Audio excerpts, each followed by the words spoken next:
الله الرحمن الرحيم الحمد لله رب العالمين بارئ الخلائق أجمعين والصلاة والسلام والتحية والإكرام على النبي المؤيد والرسول المسدد المصطفى الأمجد المحمود الأحمد حبيب إله العالمين أبي القاسم محمد اللهم صل على محمد وآل محمد وعلى أهل بيته الطيبين الطاهرين المعصومين الغر الميامين الذين قال الله تعالى في شأنهم إنما يريد الله ليذهب عنكم الرجس أهل البيت ويطهركم تطهيرا اللهم صل على محمد وآل محمد ورحمة الله على أحبابهم وأصحابهم وشيعتهم ومواليهم ولعنة الدائمة الأبدية على أعدائهم أجمعين أما بعد فقد قال الله تبارك وتعالى في كتابه المجيد وفرقانه الحميد وهو أصدق الصادقين وقوله الحق بسم الله الرحمن الرحيم إنا أعطيناك الكوثر فصل لربك وانحر إن شانئك هو الأبتر السلام عليكم اللهم صل على محمد وآل محمد اللہ رب العزت بحق محمد و بیت محمد علیہ السلام ہم سب کی اس عبادت کو اپنی بارگاہ میں قبول فرمائے خالق لم یزل ولا یزال بحق ائمہ اہل بیت علیہ السلام اس مجلس کو اس ذکر کو ہماری ہم سب کے مرحومین تمام شہداء ملت بانیان مجلس کے مرحومین جن مرحومین کے نام لیے گئے ہیں ان سب کی بخشش کا ذریعہ قرار دے اللہ رب العزت بحق جناب سیدہ سلام اللہ علیہا ہم سب کو اپنے معصوم ہادیوں کی سیرت طیبہ کو سمجھنے اور اس پر عمل کرنے کی توفیق عطا فرمائے ان دعاؤں اور اس عظیم عبادت کی قبولیت کے لیے ان کے آواز بلند سلام اللهم صل على محمد وآل محمد میرے دوستوں بزرگوں اور عزیزوں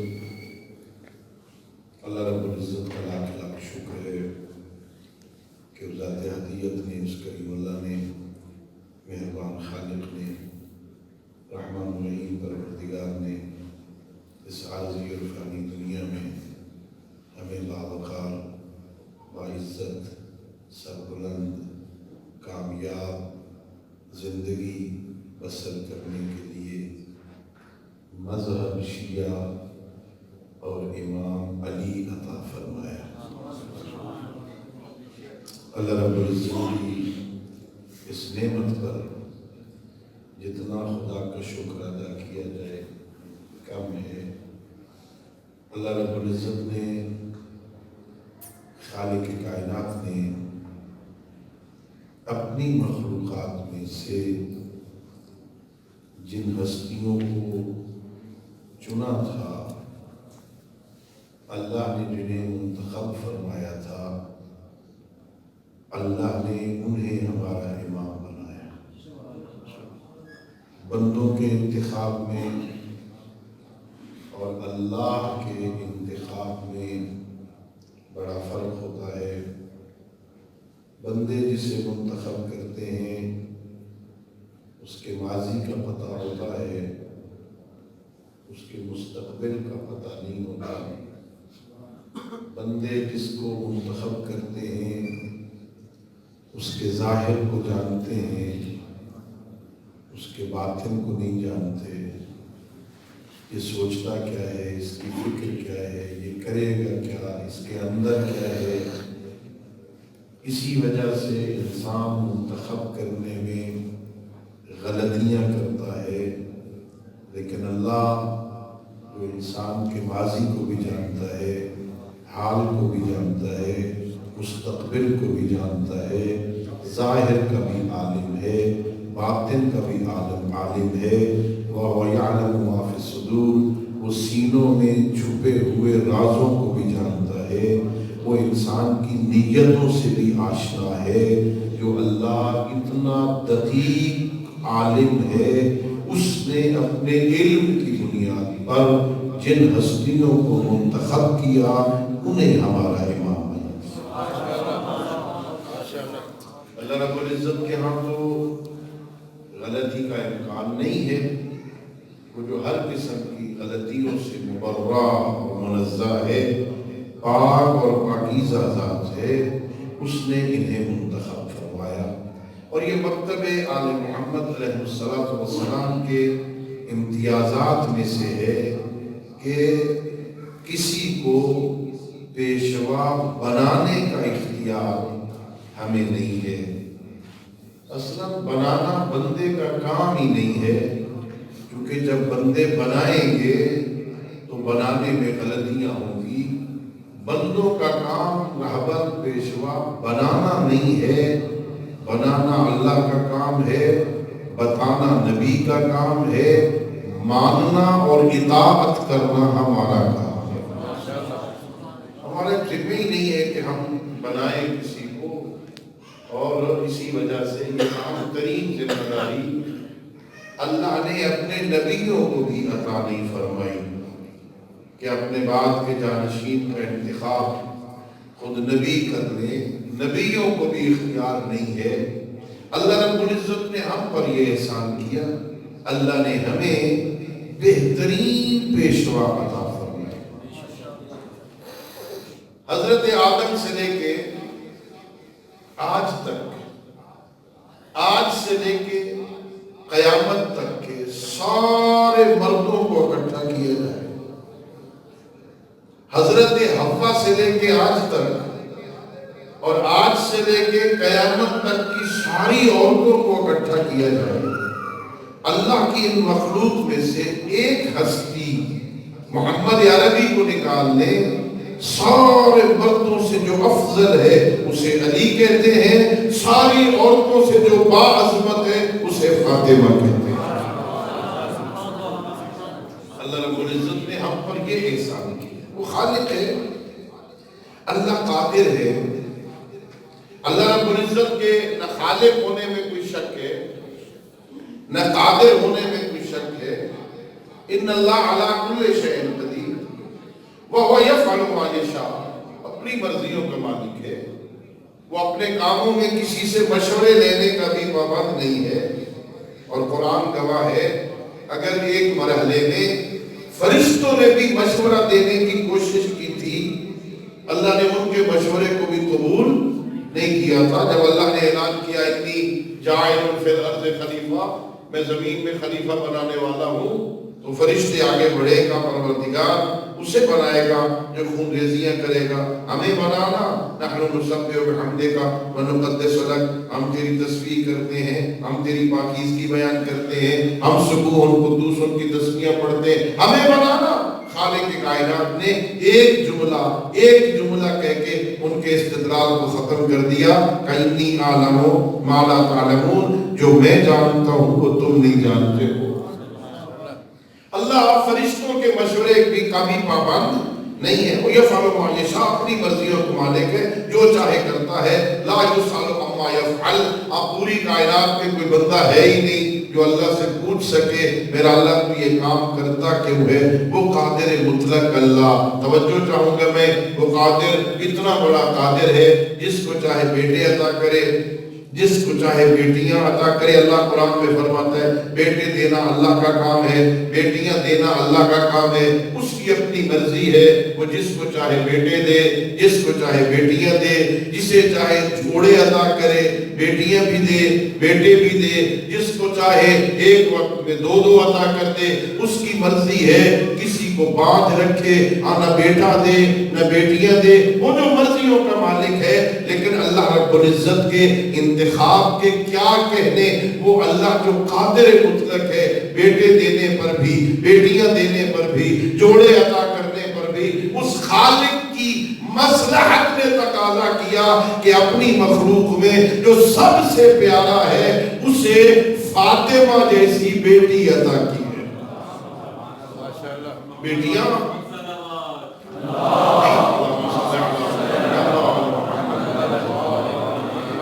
ہمارے معاشرے میں بدقسمتی سے شاید ہندو تہذیب سے متاثر ہیں، بیٹی پیدا ہو جائے، مجھے نہیں، آپ شاید اگر آپ کے یہاں، کیونکہ آپ پڑھے لکھے لوگ ہیں، دارالخلافہ کے پہلو میں رہتے ہیں، شاید آپ کے یہاں کوئی ایسا ماحول بن گیا ہو، ورنہ ہمارے یہاں بیٹیاں پیدا ہو جائیں تو کوئی مبارک دینے ہمارے یہاں تو نہیں جاتا، چلو اس کے دوست کے گھر چلتے ہیں، عزیز کے گھر جاتے ہیں، وفد بنا کے جاتے ہیں، اسے مبارک دیں، اللہ نے آپ کو بیٹی عطا کی ہے، مبارک ہو۔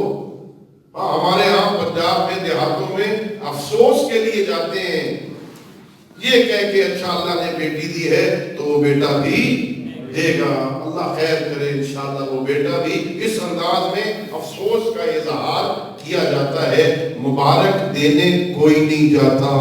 لیکن اللہ رب العزت نے بندوں کو سمجھانے کے لیے کہ خدا نہ خواستہ بیٹی میں کوئی اس قسم کا پہلو ہوتا تو میں اپنے محبوب کو نہ دیتا۔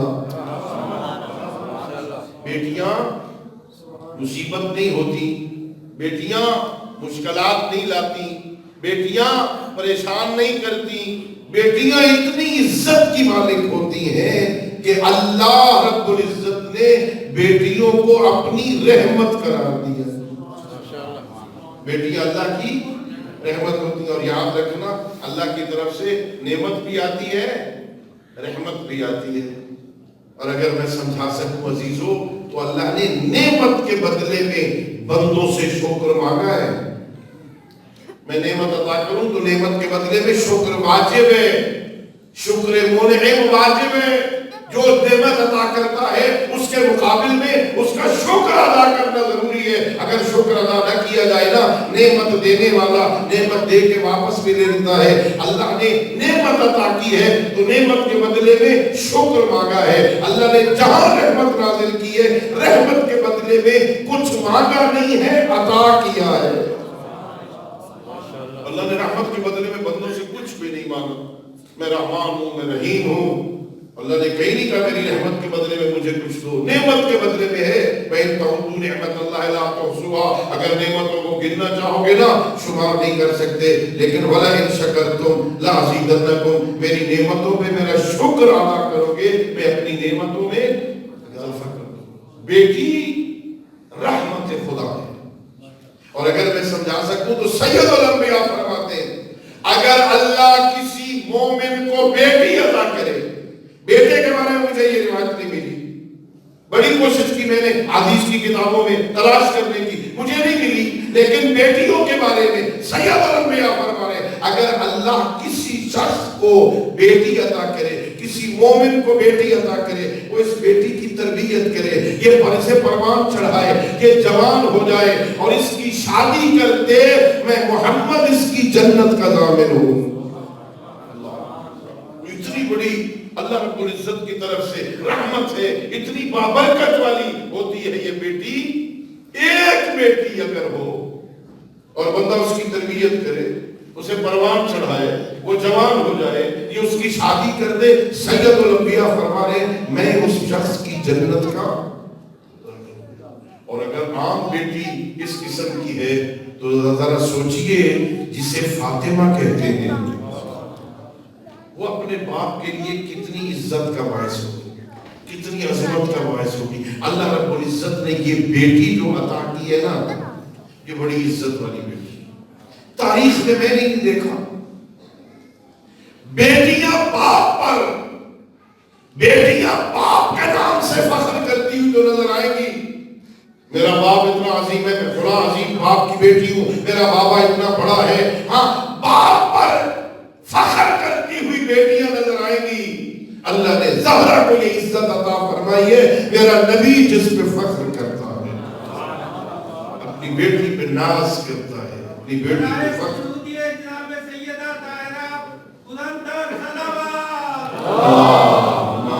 صلی علی محمد وآل محمد. اللہ رب العزت اتنی عظیم بیٹی عطا.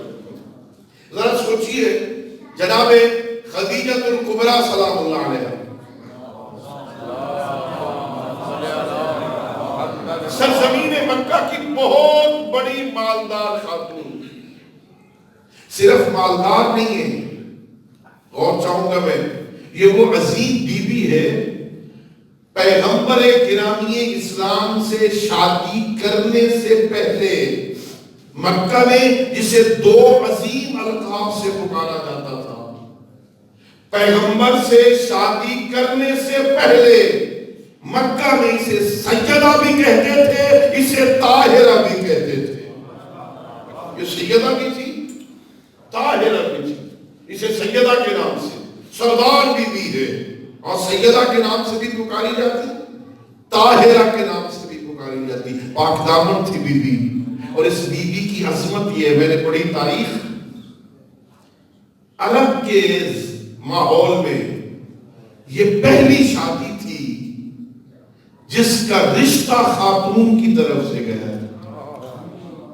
ورنہ عرب کے ماحول میں بیٹوں کی طرف سے رشتے جاتے، بیٹی کی طرف سے نہیں. یہ پہلا رشتہ تھا مکہ کی سرزمین میں جہاں رشتہ جناب خدیجہ کی طرف سے گیا تھا کہ میں ابو طالب، میں آپ کے بیٹے کے ساتھ، میں آپ کی بھتیجے، آپ کے بھتیجے کے ساتھ شادی کرنا چاہتی ہوں. رشتہ ادھر سے گیا تھا. پتہ نہیں کیا مسئلہ ہے، مجھے نہیں پتا، لیکن جو ایک طالب علم میں سمجھ سکتا ہوں شاید یہ مسئلہ رہی ہو. اگر پیغمبر کی طرف سے، محمد عربی کی طرف سے، جناب ابو طالب کی طرف سے رشتہ جاتا نا، آنے والا مورخ نہ جانے کیا کیا بہانے والا تھا، اور یہ لکھنے میں کامیاب ہو جاتا. اتنی بڑی مالدار عورت تھی، ملیکۃ العرب تھی، اتنے اونٹوں کی مالک، اتنی گھوڑوں کی مالک، اتنے سونے کی مالک، اتنے مال کی مالک تھی. اس کے مال کو دیکھ کر ابو طالب نے اپنے بھتیجے کا رشتہ وہاں بھیجا تھا. ادھر سے نہیں ادھر سے رشتہ بھجوا کے اللہ نے شاید یہ ثابت کرنا چاہا. میرے بندو غور کرنا، یہ شادی خدیجہ کے مال کی وجہ سے نہیں ہوئی، میرے محمد کے کردار کی وجہ سے ہوئی. کردار کی وجہ سے شادی. اور جناب خدیجہ کے ساتھ شادی ہوئی. بہت عظیم خاتون تھی نا. ایک وقت میں کئی سینکڑوں کی تعداد میں اونٹ مانے تجارت لے کے نکلتے تھے.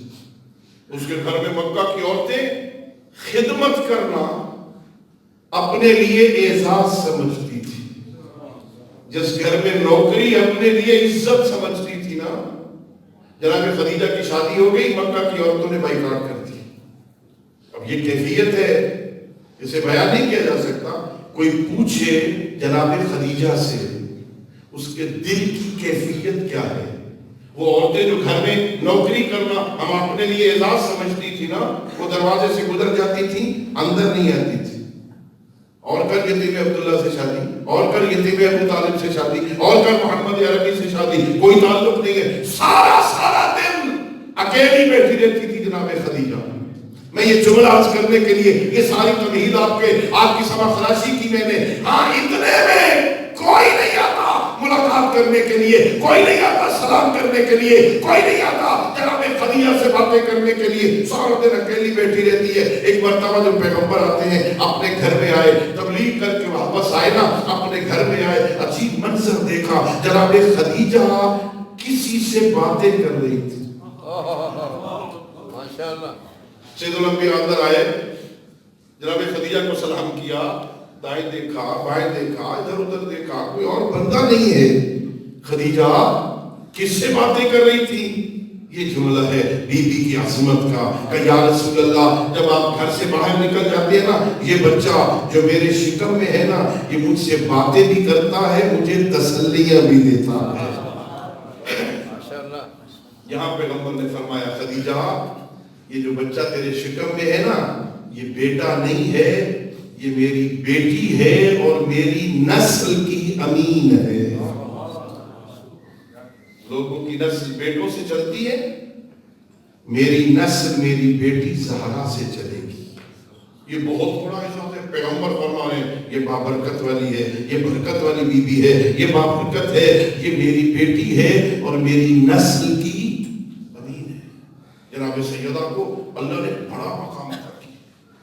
باپ ناز کرتا ہے اور یہ بہت بڑا اعزاز ہے صرف اپنے لیے نہیں قیامت تک آنے والے مسلمانوں کو پیغمبر نے بہترین محور اللہ کی رضا کا یوں بیان فرمایا. اگر دیکھنا چاہو اللہ راضی ہے کہ نہیں اللہ تم پہ خوش ہے کہ نہیں اللہ ناراض ہے کہ راضی ہے کہیں اور نہ جاؤ. ان اللہ یرضی لرضا فاطمہ ویغضب لغضبہا. اللہ اس پہ راضی ہوتا ہے جس پہ میری زہرا راضی ہو جائے. اللہ کی رضا کا محور جناب سیدہ کی رضا ہے. اللہ جناب سیدہ کی رضا سے راضی ہوتا ہے اور اس پہ غضبناک ہوتا ہے جس پہ زہرا ناراض ہو. یہ بہت بڑا معیار ہے. میں بھی راستے میں آ رہا تھا ایک شخص کی گفتگو میں سن رہا تھا وہ کہہ رہا ہے جناب پیغمبر نے فرمایا ہے جو زہرا کو ناراض کرے اس سے میں ناراض ہوتا ہوں. یہ نہیں کہا جس پہ زہرا ناراض ہو جائے. فلاں پر زہرا ناراض ہو گئی تھی اس نے نہیں کیا تھا. عجیب فلسفہ تھا کہ اس نے ناراض نہیں کیا اس نے تو ایک حدیث سنائی تھی. ہاں یہ حدیث سن کے ناراض ہو گئی ناراض ہو گئی. ناراض ہونا مسئلہ نہیں ہے ناراض کرنا مسئلہ ہے. اللہ کے بندے سمجھ نہیں آ رہی ناراض ہو کون رہی ہے. رسول کی بیٹی ناراض ہو گئی. اب جس پہ زہرا راضی ہونا اللہ اس پہ راضی ہوتا ہے. اور اس بی بی کا پھر کردار کیا ہے. اپنی ماں کی گود پہ پروان چڑھ رہی. سوشل بائیکاٹ کا زمانہ چل رہا ہے عزیزوں. مکہ میں خاندان وہاں رسم تھی جب مشکلات میں ہوتے نا اپنی بیٹیوں کو بازار میں فروخت کر دیتے. اپنی بیٹی کو بیچنے کے لیے بازار لے جا رہے ہیں. جناب خدیجہ کو خبر ملی آپ نے بھیجا کسی کو نے بلا کے لے آؤ انہیں سمجھاؤ بیٹیاں فروخت کرنے کے لیے نہیں ہوتی. ان کو دروازہ جناب خدیجہ پہ لے آئے. جناب خدیجہ نے پوچھا کہاں لے جا رہے تھے بیٹی کو. کہا بیچنے جا رہے تھے. کیوں؟ گھر کے حالات ٹھیک نہیں ہیں کچھ پیسے مل جائیں گے حالات بہتر ہو جائیں گے. جناب خدیجہ نے اتنی رقم دی جس سے ان کی ضرورت پوری ہو گئی اور فرمایا یہ لے جاؤ اپنی ضرورت پوری کرو بیٹی بیچنے کے لیے نہیں ہوتی. میں نے پڑھا وہ چلے گئے بچی تھی وقت آ گیا وہ شادی کے قابل ہو گئی. سوشل بائیکاٹ کا زمانہ ہے. اس کے گھر والوں نے کہا اور کوئی خدیجہ کو بلائے یا نہ بلائے ہماری تو اخلاقی ذمہ داری ہے ہم تو بلائیں گے. اگر جناب خدیجہ نے احسان نہ کیا ہوتا تو آج ہماری بیٹی کسی گھر میں قریبی کی زندگی گزار رہی ہوتی. ہم تو بلائیں گے. یہ آزادی اسی کی مرہون منت ہے. وہ بھی آئے دروازے پہ جناب خدیجہ ہماری اس بیٹی کی فلاں دن شادی ہے آپ کو دعوت دینا ہے آپ نے شادی میں شریک ہونا ہے. میں اپنی بیٹیوں کو پیغام دینا چاہتا ہوں. دوستو عزیزو شادیوں میں اتنی جلدی جانے کی بڑوں کو خوشی نہیں ہوتی جتنے بچے خوش ہوتے. بچوں کی تیاریاں بڑوں سے پہلے ہوتی ہیں. ہم نے شادی میں جانا ہے شادی کا دن آ گیا جناب خدیجہ گھر کے کاموں میں مصروف ہیں. جناب زہرا پاس آ کے کہتی ہیں اماں آج فلاں گھر شادی نہیں. ہاں میرے لال ہے. اماں انہوں نے دعوت نہیں دی. کہتی ہے اماں جانا نہیں. کہ نہیں میرے لال ہم نہیں جائیں گے. اماں ایک ہی تو گھر ہے جس نے مکے میں دعوت دی ہے آپ کیوں نہیں جائیں گی. کہ میرے لال تو خدیجہ کی بیٹی ہے تو سید الانبیاء محمد عربی کی بیٹی ہے. میرے پاس کوئی سونے کا گلبد نہیں جو تیری گردن میں ڈال کے لے جاؤں. میرے پاس کوئی قیمتی لباس نہیں جو تجھے پہنا کے لے جاؤں. اس طرح تجھے لے گئی وہاں لوگ باتیں کریں گے تیرے بابا کی توہین نہ ہو جائے. میں نہیں چاہتی کہ اس محفل میں تیرے بابا پہ کوئی انگلی اٹھائے. 4 یا 5 سال کی جناب خدیجہ اپنی ماما سے کہتی ہے اماں گھبرا نہیں، اماں پریشان نہ ہو، میرے پاس لباس بھی ہے، میرے پاس زیور بھی ہے، میں اپنا لباس بھی پہنوں گی، میں اپنا زیور بھی پہنوں گی، اس محفل میں جا کے اپنے بابا کی عظمت کا اعلان کروں گی، اماں آپ تیاری کریں۔ ماں پریشان ہو کے کہتی ہے بیٹی وہ کون سا لباس ہے جس کا مجھے پتہ نہیں، وہ کون سا زیور ہے جس کا مجھے پتہ نہیں، کہ اماں تیاری کر، میں تقوی کا لباس پہنوں گی، شرم و حیا کا زیور پہنوں گی، اور اس محفل میں جا کے اپنے بابا کی عظمت کا اعلان کروں گی۔ جناب سیدہ نے 5 سال کی عمر میں قیامت تک آنے والی بیٹیوں کو پیغام دیا ہے کہ لباس، عمدہ لباس تقوی کا لباس، بہترین زیور شرم و حیا کا زیور ہے۔ اپنی بیٹیوں کو تقوی کا لباس پہناؤ، اپنی بیٹیوں کو شرم و حیا کا زیور پہناؤ، لباس سے تقوی سے مزین ہو، زیور شرم و حیا سے مزین ہو۔ جب گلی میں نکلے نا کسی کو پوچھنا نہ پڑے یہ کون جا رہی ہے، اس کا تقوی، اس کا لباس، اس کی کالی چادر، اس کا جھکا ہوا سر، اس کا خرامہ چلنا، دیکھنے والے کو پتہ چل جائے یہ کسی شریف کی کنیز جا رہی ہے۔ بی بی بہترین نمونہ ہے۔ میں نے کہا مجالس میں اللہ نے پیغمبر اکرام اسلام کے بعد قیامت تک آنے والے سارے مردوں کے لیے 12 معصوم نمونے بنائے تھے، اور قیامت تک آنے والی ساری عورتوں کے لیے اکیلی زہرا کو نمونہ بنا دیا تھا۔ بیٹیوں کے لیے بہترین نمونہ تقوی کا لباس پہناؤ، تھوڑی دیر اپنے بچوں کو وقت دو۔ بہت اہم ہے میرے دوستوں، میرے بھائیوں، حضرت امام زین العابدین علیہ السلام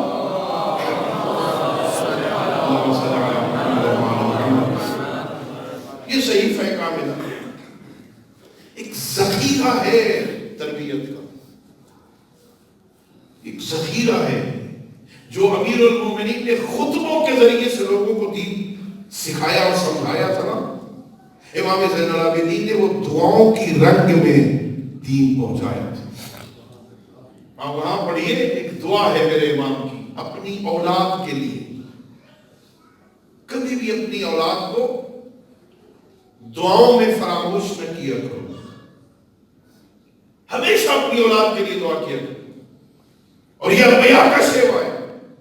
رب اجعلنی مقیم الصلاۃ ومن ذریتی، نبی دعا کر رہے ہیں، میرا اللہ رب اجعلنی مقیم الصلاۃ ومن ذریتی، مجھے بھی نمازی بنا وذریتی، اور میری ذریت کو بھی نمازی بنا۔ دعا کر رہے ہیں نبی۔ امام زین العابدین کی دعا ہے، اپنی اولاد کے لیے دعا کر رہے ہیں، میرا اللہ واجعلہم ابرارا اتقیاء، اے میرا اللہ میری اولاد کو ابرار بنا دے، نیکوکار بنا دے، متقی بنا دے، مطیع للہ ہے، میرا اللہ اپنا بھی مطیع بنا، اپنے اولیاء کا بھی یہ مطیع بنا دے۔ اولاد، امام اپنی اولاد کے لیے دعا کر رہے ہیں، اور ہمیں سمجھا رہے ہیں کہ تم بھی اپنی اولاد کو اپنی دعاؤں میں فراموش نہ کیا کرو۔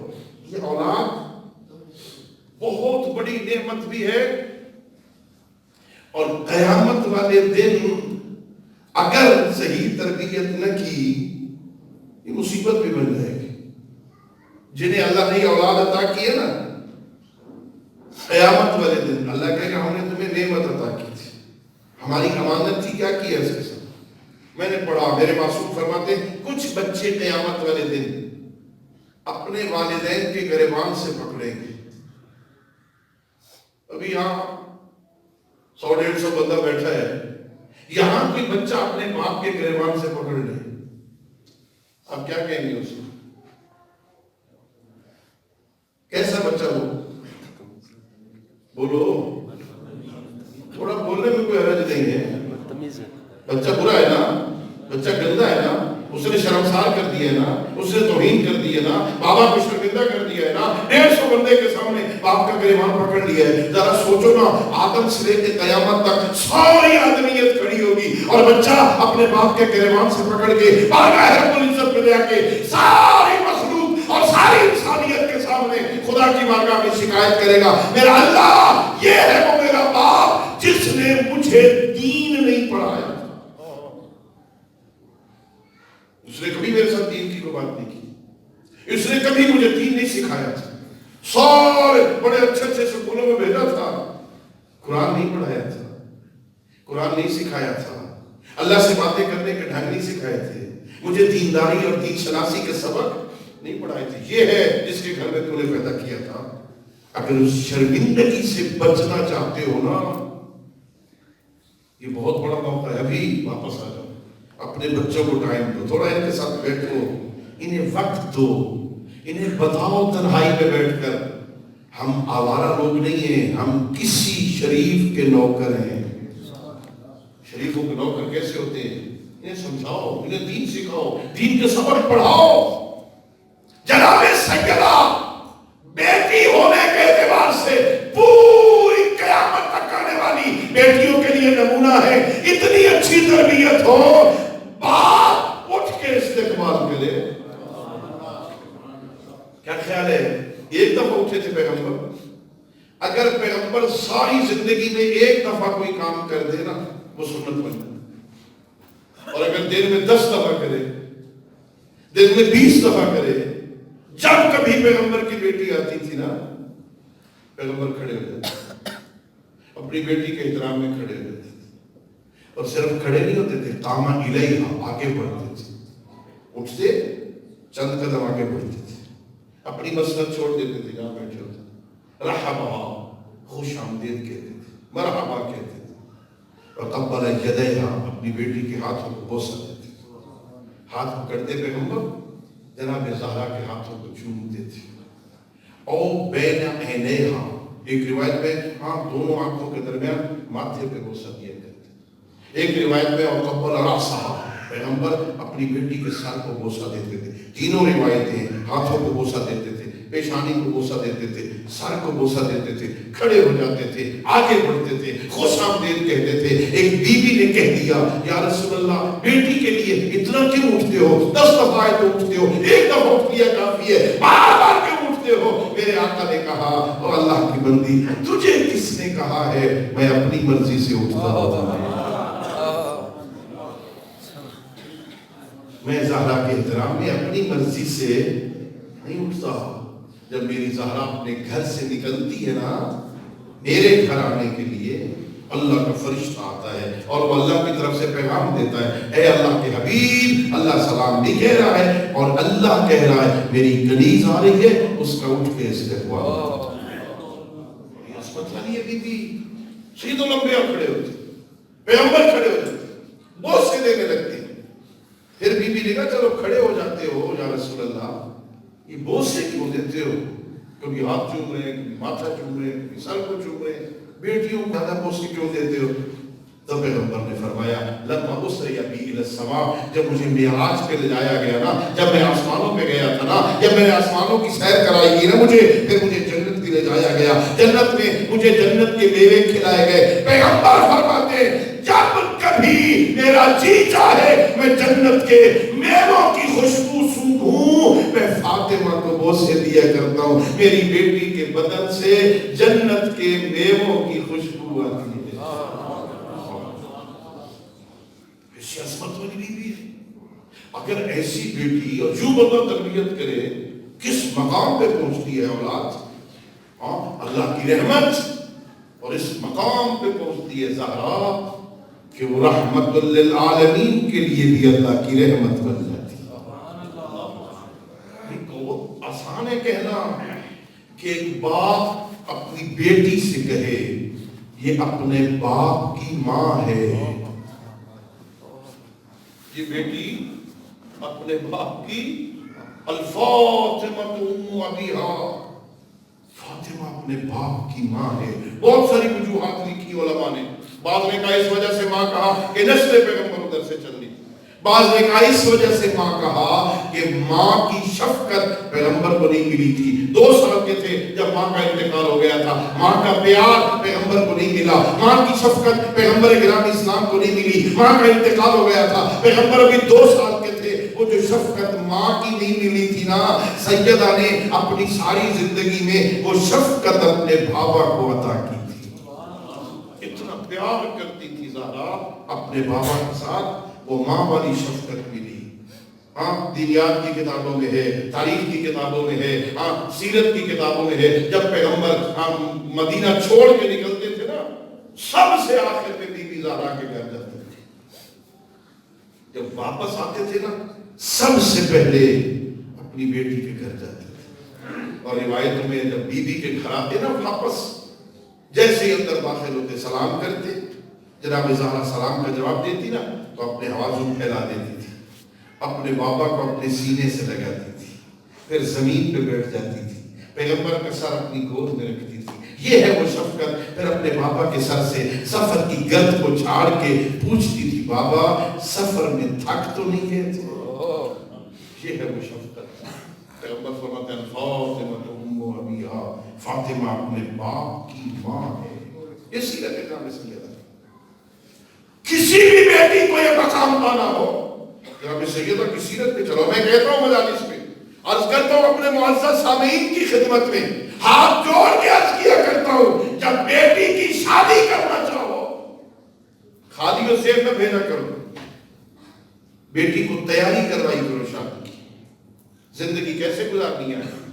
ایک گھر کو چھوڑ کے اگلے گھر میں جا رہی ہے، بھائی کو چھوڑ رہی ہے، بہنوں کو چھوڑ رہی ہے، ماں کو چھوڑ رہی ہے، باپ کو چھوڑ رہی ہے، اگلے ماحول میں جا رہی ہے. پتہ نہیں اگلے لوگ کیسے ہوں گے. یہ تو باپ کا گھر تھا نا، یہاں تو بھائی رہتے تھے نا، یہاں تو بہنیں رہتی تھی نا، یہاں تو ماں رہتی تھی نا. ہزاروں لال ہے نا جن کو یہ اٹھاتے ہیں نا، اگلے گھر جو بھیج رہے ہو نا انہیں تیاری کرواؤ. اس گھر میں رہنا کیسے ہے، وہاں گزارا کیسے کرنا ہے، وہاں زندگی کیسے گزارنی ہے. اگر سکھانا چاہو نا تو اپنی بیٹیوں کی شادی سے پہلے انہیں پیغمبر کی بیٹی کی سیرت کی ایک کتاب پڑھایا کر. بیٹا اس کا مطالعہ کر، بیٹا اس سے پڑھ شوہر کے گھر میں رہنے کا ڈھنگ کیا ہے، شوہر کے گھر میں رہنے کا سلیقہ کیا ہے. اور یہ بھی جناب سیدہ سلام اللہ علیہا بہترین نمونہ. صلوات پڑھ لیجیے بابا سے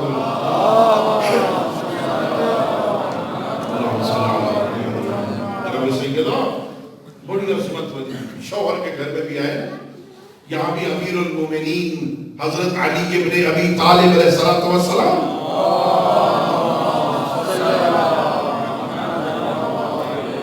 سکھا رہے، سمجھا رہے کیسی زوجہ ہونی چاہیے.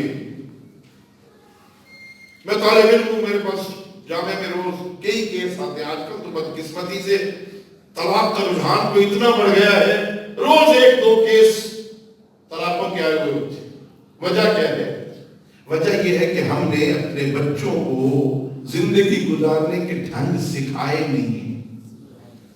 ہم نے کبھی ٹائم نہیں دیا، نہ دین سکھایا، نہ زندگی گزارنے کے ڈھنگ سکھائے. ہاں شادی بھی کرنی ہے نا تو دیکھنا ہے مالدار گھرانہ کون سا ہے، کوٹھی کس کے پاس ہے، کار کس کے پاس ہے، بچہ کس کام کا ہے، کتنا بڑا سیٹ ہے، کتنا بڑا تاجر ہے، کتنا بڑا افسر ہے. ادھر ڈھونڈنا اپنے بچی کو.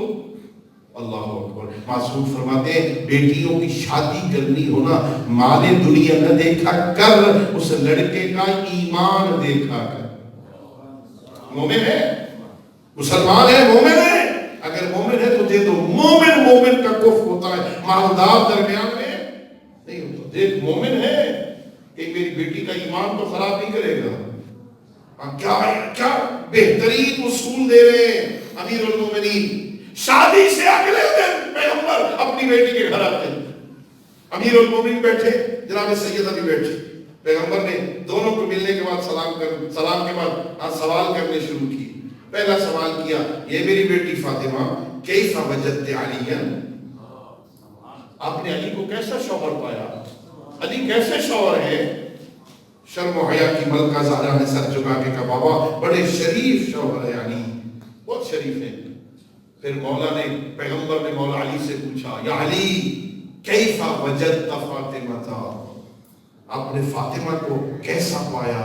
یہ جملہ ہے جس کے لیے میں نے زحمت دیا آپ کو. جناب امیر المومنین کہتے ہیں یا رسول اللہ نعم العون علی طاعت اللہ، اللہ کی بندگی میں بہترین مددگار ہے فاطمہ.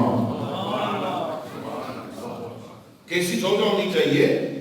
مالدار ہو، کوٹھی لے کے آئے، کار لے کے آئے، بنگلے لے کے آئے، نہیں، نعم العون علی طاعت اللہ، اللہ کون علی کہہ رہا ہے جو ایک رات میں یا ایک شب روز میں 1000 رکعت نماز ادا کرتا ہے، جس کی ایک ضربت ثقلین کی عبادت سے بڑھ جائے، جس کا رات کو صرف سو جانا اللہ رب العزت کی ناراضات کی قیمت بن جائے، جو اتنا بڑا عبادت گزار ہے، وہ کہہ رہا ہے میری بندگی میں فاطمہ بہترین مددگار ہے۔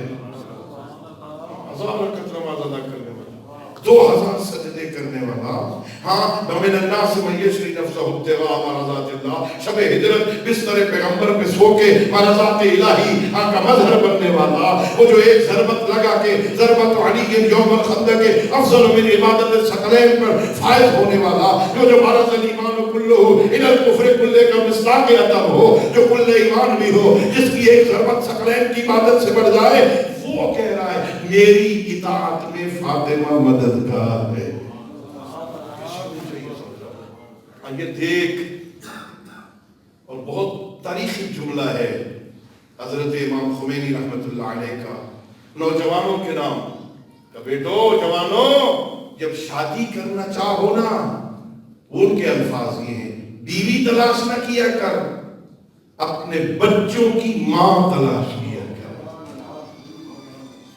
ہاں زاویے بدل جائیں گے نا، جب زوجہ تلاش کرے گا تو سوچ اور ہوگی، اور جب یہ سوچے گا کس ماں کی کوکھ سے میری نسل کو وجود میں آنا چاہیے، کس گود میں میری اولاد کو پروان چڑھنا چاہیے، کس خاتون کا دودھ پینا چاہیے، کیسی خاتون ہونی چاہیے، اب زاویہ بدل جائے گا، اب مال دنیا مد نظر نہیں ہوگا، اب کوٹھی مد نظر نہیں ہوگی، اب درہم و دینار مد نظر نہیں ہوں گے، اپنی نسل کس گود میں دیکھنا چاہتا ہے نا، پھر ایمان والی ماں تلاش کرے، پھر جناب فاطمہ کی کنیز تلاش کرے گا، جو اسے دودھ پلائے گی نا تو پھر گانے سنتے ہوئے نہیں پلائے گی، پھر قرآن کی تلاوت سنتے ہوئے دودھ پلائے گی۔ جناب سیدہ کی کنیز جو ہے پھر اپنے کانوں میں وہ ٹوٹیاں لگا کے گانے سنتے ہوئے بچوں کو دودھ نہیں پلائے گی، پھر وہ یا قرآن کی تلاوت سنے گی،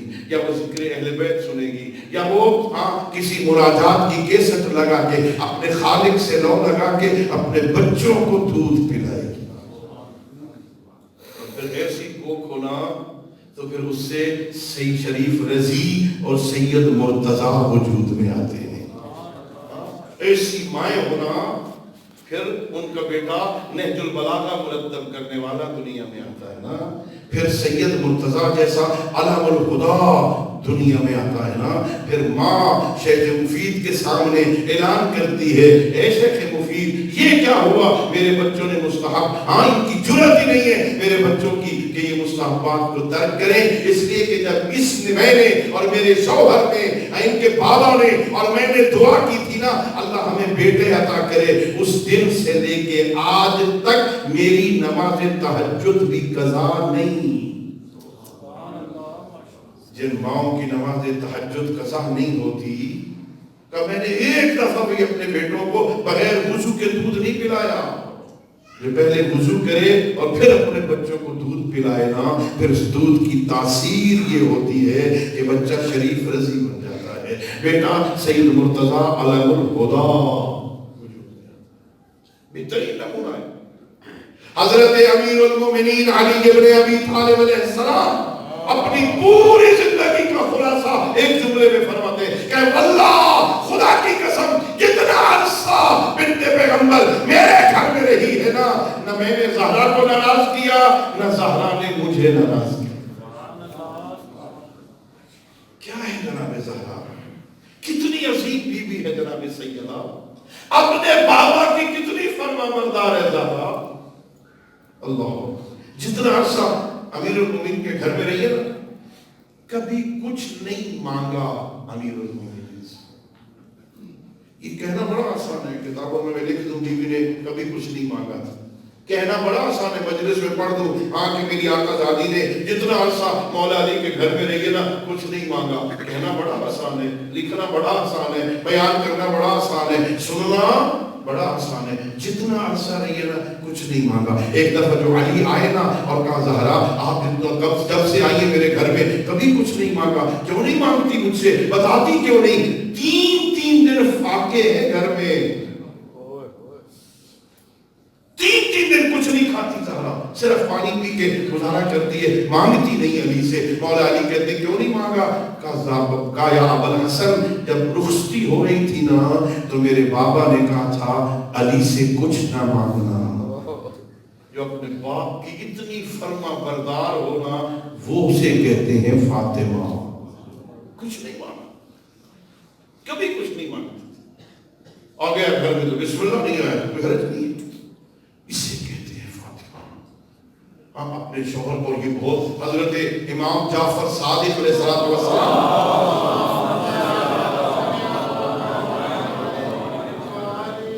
میرے آقا کا فرمان ہے. یہ ہم جتنے لوگ بیٹھے ہیں نا, اللہ رب العزت آپ کی اور ہم سب کی عبادتوں کو قبول فرمائے. ہم جتنی عبادت کرتے ہیں نا, ہدف جنت ہوتی. اللہ رب العزت راضی ہو جائے تو جنت عطا کرتے, آخرت میں مصیبتوں سے بچ جائیں گے. جنت کے لیے کرتے ہیں نا. ہاں, لیکن میں کہا کرتا ہوں مجالس میں, علی حیدر کرار کے شیعوں سے کہا کرتا ہوں, اپنی دعاؤں میں جنت نہ مانگا کرو. جنت تو اللہ نے دینی ہے ہمیں. تم مانگا کرو اے اللہ ہمیں جنت میں آل محمد کا ہمسایہ بنا. یہ دعا کرنی چاہیے. جنت میں تو جانا ہے, بہت بڑی ہے جنت. اللہ قرآن میں کہتا ہے جنت کا عرض زمین و آسمان کو ملایا جائے نا تو یہ جنت کا عرض بنتا ہے. تو طول کتنا ہوگا, وہ کتنی بڑی ہوگی جنت. جنت نہیں مانگو, جنت میں آل محمد کی ہمسائیگی مانگو. میرا اللہ ہمیں اس محلے میں, اس علاقے میں گھر عطا فرما. ادھر مولا علی کا گھر ہو, ادھر پیغمبر کا گھر ہو, ادھر حسنین شریفین کے گھر ہو, ان کے گھر کا سایہ میرے گھر میں آئے. ہم مانگتے ہیں ہمسائیگی نا. میرے چھٹے امام فرما رہے ہیں 3 عورتیں ایسی ہیں جو جنت میں میری ماں زہرا کی ہمسائیگی میں ہوں گی. 3 عورتوں کو اللہ میری ماں زہرا کی ہمسائیگی عطا کرے. 3 عورتیں ایسی ہوں گی جو میری جناب ماں جناب فاطمہ کی ہمسائیگی میں ہوں گی. کہا پہلی وہ من صبرت علی فقر زوجہا, جو اپنے شوہر کی غربت پہ صبر کر کے دنیا سے چلی جائے.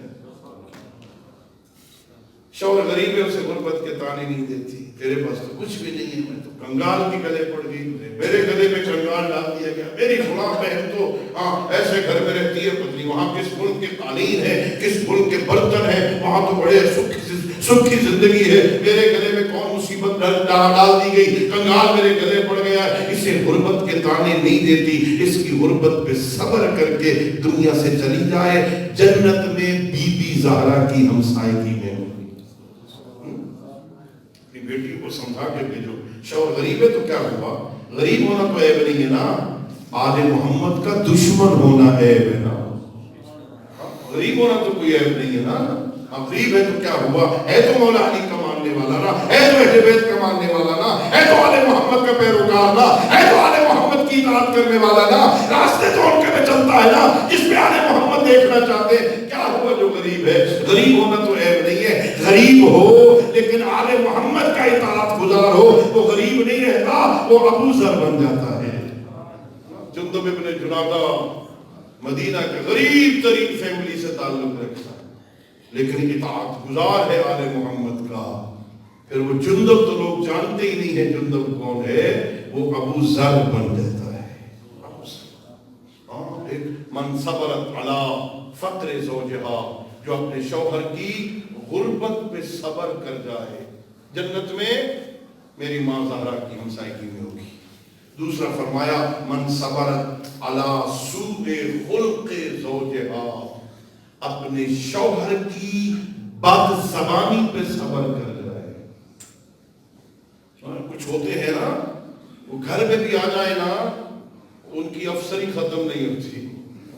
وہ دفتر میں بھی افسر ہیں, ڈیرے میں بھی چودھری ہیں, وہ گھر کے اندر بھی آئے تو وہی افسر بن کے آتے ہیں نا. نہیں, پیغمبر نے سمجھایا ہے جب گھر کے اندر آ جاؤ نا افسری ختم ہو جائے. پھر بچے بھی کہہ دینا نانا ہماری سواری کہاں ہے. پھر یہ نہیں ہے کہ میں تو رحمت للعالمین ہوں, میں تو سید الانبیاء ہوں. پھر بچوں نے جو کہہ دیا ہماری سواری کہاں ہے, وہیں شانے جھکا کے کہتے ہیں میرے لال وہ اونٹوں پہ سوار ہو کے آئے ہیں, تم آؤ مہر نبوت پہ سوار ہو جاؤ.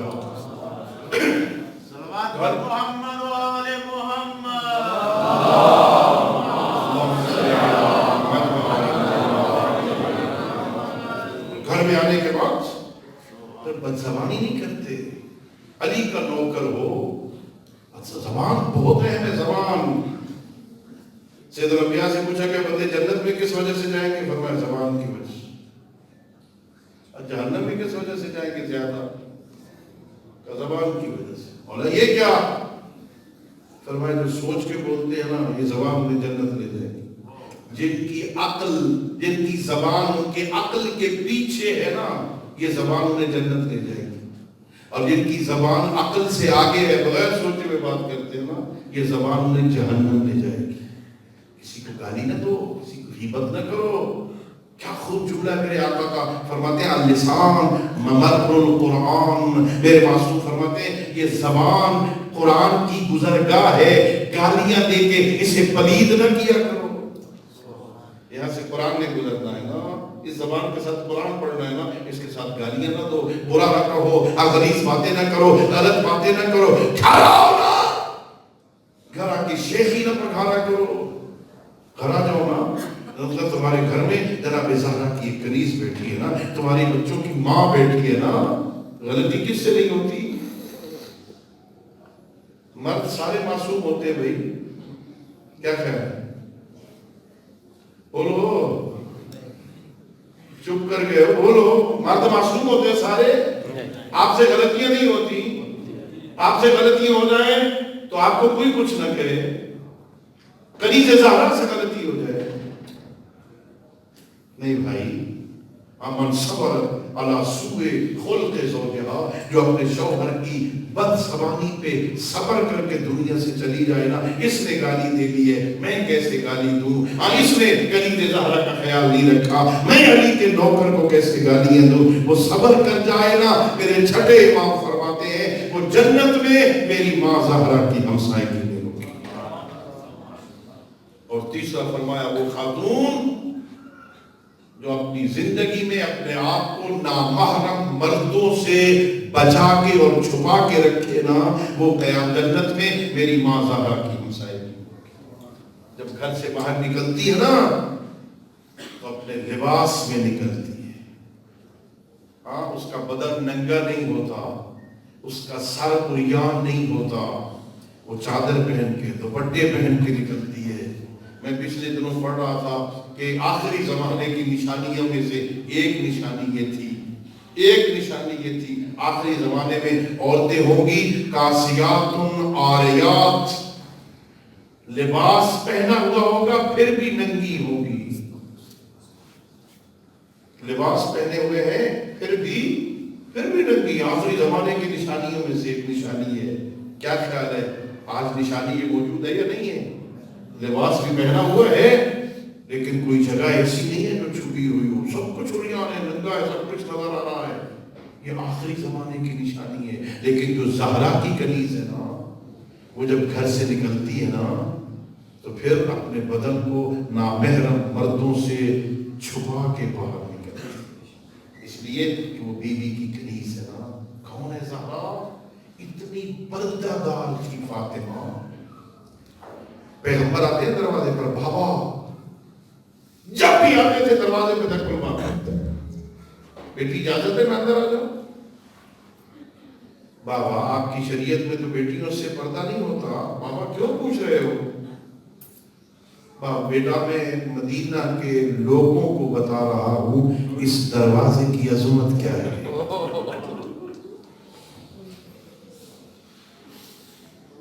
پھر ایک دفعہ آئے تو ایک نابینا صحابی ساتھ، بیٹا میں اندر آ جاؤں؟ بابا آ جاؤ. میرے لال میرے ساتھ ایک نابینا صحابی بھی ہے. بابا ایک لمحہ رک جاؤ.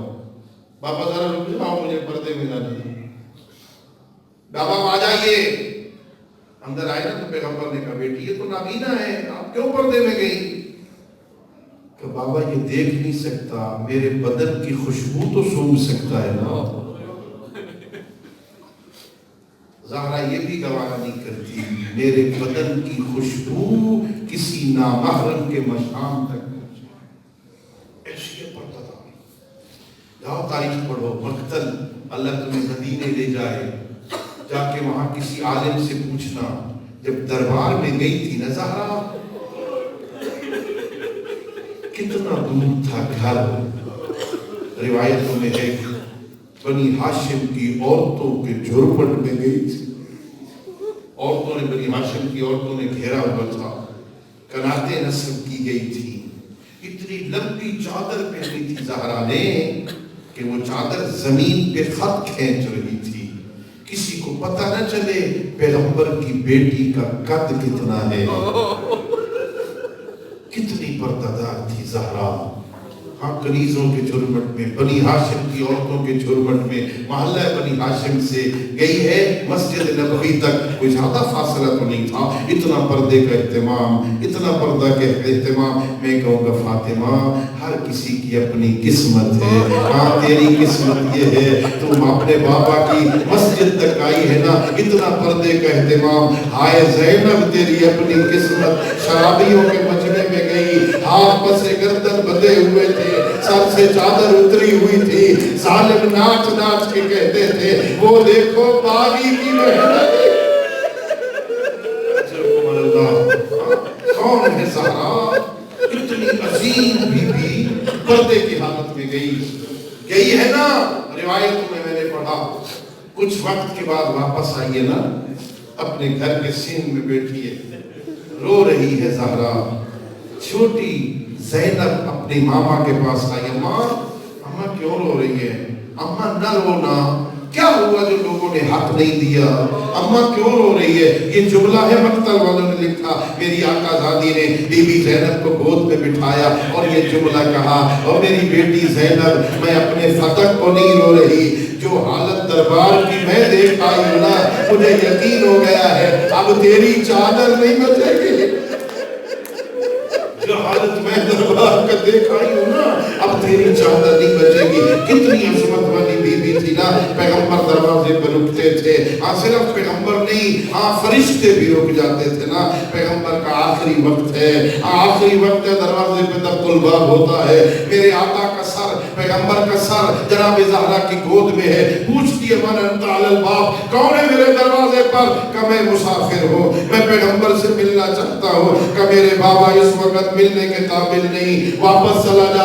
آپ نے سنی ہے روایت، دوسری مرتبہ پھر دق الباب ہوا، تیسری مرتبہ پھر ہوا، اور زہرا نے روکا چلا جا، میرے بابا ملنے کے قابل نہیں ہے۔ جب تیسری دفعہ دق الباب ہوا، زہرا نے رونا شروع کیا، اب پیغمبر کی بیٹی کے آنسو پیغمبر کے رخسار پہ گرے، آنکھیں کھلی، زہرا میری زندگی میں کس نے رولا دیا؟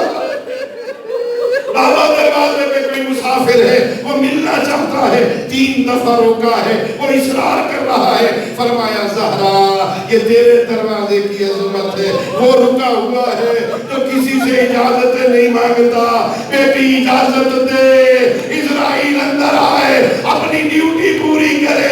میں کہوں گا اے بی بی یہ تو تیرے بابا کی زندگی کی منزل ہے، اسرائیل بھی رکا ہوا، ابھی پیغمبر کی قبر کی مٹی کا رنگ نہیں بدلا، دروازہ وہی ہے، مسلمان آگ لکڑیاں لے کے آگئے، فاطمہ علی کو باہر نکال ورنہ گھر کو آگ لگا دے۔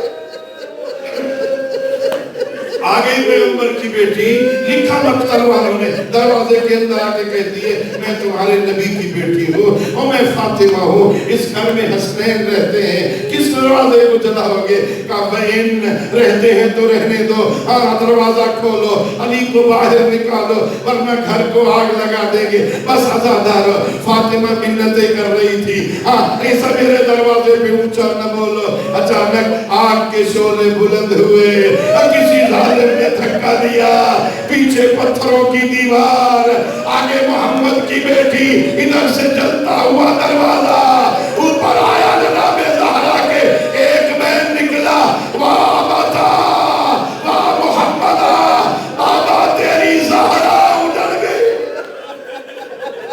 اپنی مرضی سے اندر داخل ہوئے، اپنی مرضی سے نکل گئے۔ بس ایک روایت، وہ منظر کیسا تھا، سنیب ابن قیس ہلالی کہتا ہے جب یہ واقعہ حائلہ ہوا، میں اس وقت مدینے میں نہیں تھا، واپس آیا، سلیمان فارسی کے پاس گیا، سلیمان میں نے سنا ہے لوگ بغیر اجازت کے زہرا کے گھر میں داخل ہو گئے۔ سلیمان فارسی نے کہا سلیم اگر اتنی بات ہوتی ہم نہ روتے، روتے اس لیے ہیں جب یہ اندر گئے تھے زہرا کے سر پہ چادر نہ تھی۔